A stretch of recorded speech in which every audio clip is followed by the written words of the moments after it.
I've always had the anxiety of knowing whether or not Mrs. Danvers would like me as an individual.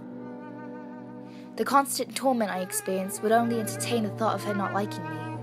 This event would only increase my perturbation and Mrs. Danvers' disappointment.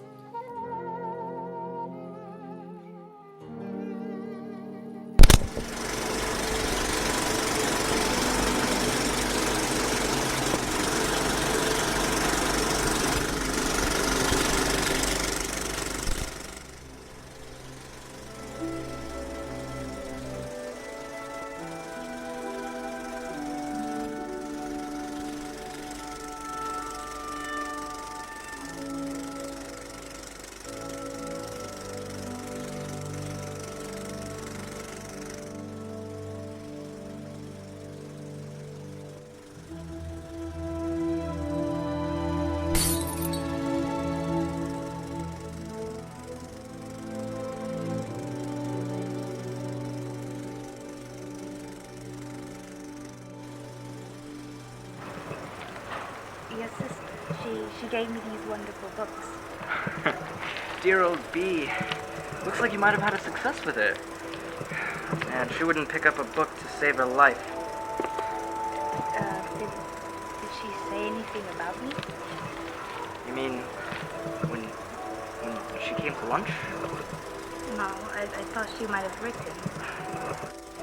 No, well, Beatrice and I don't correspond with each other unless there's a major event in the family. May I have a word?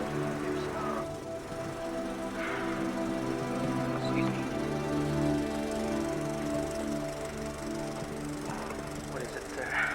It's Robert's. He's had a bit of unpleasantness with Mrs. Danvers, and he's very upset. Well, It appears that she has accused Mr. Robert of secreting a valuable ornament from the morning room. Robert denies this accusation most emphatically. He nearly came to tears, sir. You may have noticed he wasn't quite himself at lunch. no wonder. Perhaps maybe somebody else might have done it? No, sir. She had gone in there just before Madam had gone in, and no one had been in there since Robert the night before with flowers.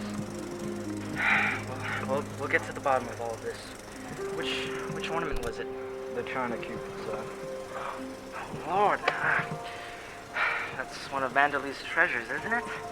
Get a hold of Miss Danvers at once. Yes, sir. Is everything all right? Oh, the China Cupid. Oh, it broke. That thing is worth a hell of a lot. Darling, I meant to tell you. I broke the cup. You broke it? Well, why the devil didn't you tell us when Frith and I were here? I just didn't want to look like a fool. You're gonna look more of a fool now to him. You have to explain all of this to him. And Mrs. Danvers. Tell him, Don't be a little idiot. Anybody would think that you're afraid of them. but I am afraid of them. Receive Mrs. Danvers and Robert, sir.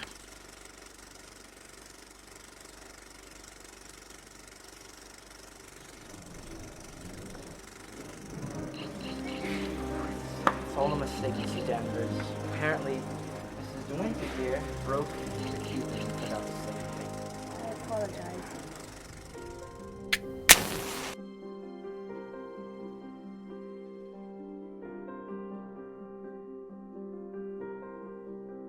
Just like that, they all looked at me as if I were a mere child. The guilt flowed inside of me like a river. I could feel the intensity of Mrs. Danvers' eyes, staring me down ever violently.